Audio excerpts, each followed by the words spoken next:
बिस्मिल्लाहिर्रहमानिर्रहीम। अस्सलाम वालेकुम व्यूअर्स, आप सब कैसे हैं।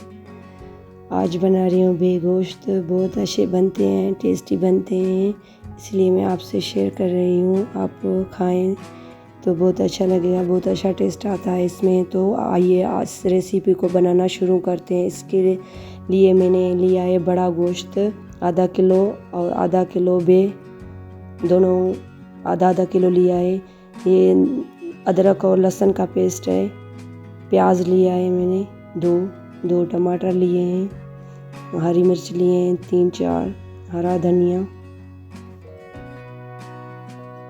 अब इस गोश्त को और बे को मैं पानी में गलने के लिए रख दूंगी जब तक ये गल न जाए, फिर इसको ही बुनाई करेंगे। ये पानी अब गर्म हो गया है। बिस्मिल्लाहिर्रहमानिर्रहीम। इसमें गोश्त डाल रही हूँ, इसमें बे भी डालूंगी। ये दोनों मैंने डाल दिए हैं। अब थोड़ा सा इसमें नमक डाल दूंगी, इसको गलने के लिए ढक लिया। अब इसकी भुनाई के लिए मैं तैयार कर रही हूँ, ऑयल डाल रही हूँ, अपने हिसाब से डालिए। बिस्मिल्लाहिर्रहमानिर्रहीम। ये डाल रही हूँ प्याज। बिस्मिल्लाहिर्रहमानिर्रहीम।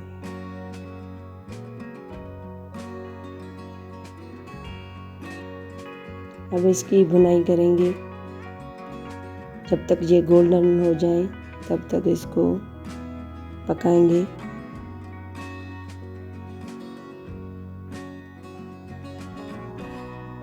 ये अब गोल्डन हो गए हैं, ब्राउन हो गए हैं। अब ये गोल्डन हो गया है।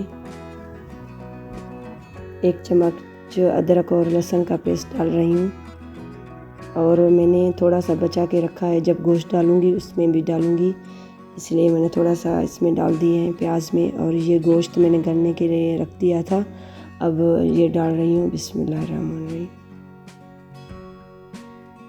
अब इसकी भुनाई करेंगे जब तक ये ऑयल में अच्छी तरह से भुन जाए। फिर 1 चम्मच लाल मिर्च डाल रही हूँ,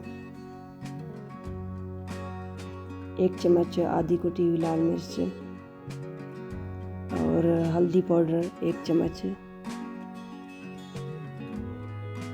और लहसुन पेस्ट जो बच गया था मैं वो डाल रही हूँ। 1 चम्मच डाला था पहले, अब डाल रही हूँ। अब ये दालचीनी लिया है, ये छोटी इलायची, दालचीनी, ये तेज़ पत्ते मैंने 2 लिए हैं। ये गरम मसाला बस डाल रही हूँ, आपकी मर्ज़ी, आप जो भी डालें। पर ये साबित जो मसाला है ना, इसमें बहुत मज़ा आता है, टेस्ट आता है। अब देखो इसका कलर बहुत अच्छा आ गया है। इसको इस मसाले में भूनूंगी जब तक इसका ऑयल आ जाए बाहर।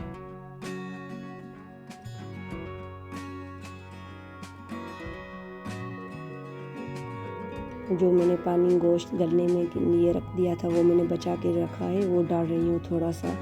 इसके लिए मैंने कच्चापन आता है इसका मसालों में, वो चला जाएगा, इसके लिए मैंने थोड़ा सा पानी डाला है तो मसाले पक जाएं।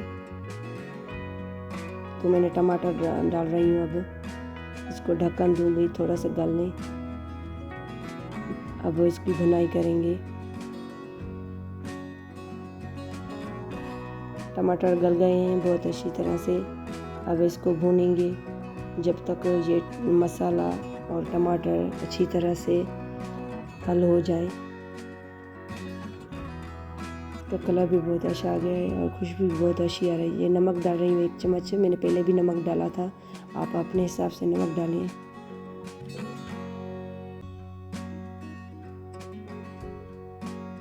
ये देखो बहुत अच्छा कलर आ गया। अब ये भुन गए हैं अच्छी तरह से, इसके मसाले भी पक गए हैं। अब इसमें डालूंगी थोड़ा सा हरी मिर्च, इसका टेस्ट बहुत अच्छा आता है हरी मिर्च का। अब इसको भुनाई करेंगे। अब ये तैयार हो गया है, बहुत अच्छी तरह से पक गया है। तो देखो बहुत अच्छी तरह से पक गया है। अब इसमें हरी मिर्च डालूंगी, जो बच गए थे, थोड़े से मैंने बचा के रखे थे हरी मिर्च साबित। ये हरा धनिया डाल रही हूँ। बिस्मिल्लाह। इसको अब भुनाई करेंगे। ये अच्छी तरह से पक गया है। इसमें न पानी नहीं थोड़ा सा बचाएगा, सो जो वो अच्छे नहीं लगते। ये भुने हुए बहुत अच्छे लगते हैं। अब ये प्याज मैंने 2 काट के रखे थे, बड़े साइज़ के शेप दिए हैं, ये मैं डालूँगी। बिस्मिल्लाहिर्रहमानिर्रहीम। ये मैंने डाला है। जो सलाद खाते हैं ना उसकी ज़रूरत नहीं पड़ती, बस मैं इसको नहीं पकाऊंगी, वो बस इतना सा पकाऊंगी। अब ये डिश आउट करूंगी। ये मैंने डिश आउट कर दिए हैं। देखो कितना अच्छा कलर आ रहा है। ये जो प्याज हैं वो भी साबित सही तरह से हैं। ये खाने में बहुत अच्छा है, बहुत मज़ा आता है। आप ट्राई कीजिए, आप इस रेसिपी को ज़रूर ट्राई कीजिए और मुझसे शेयर कीजिएगा।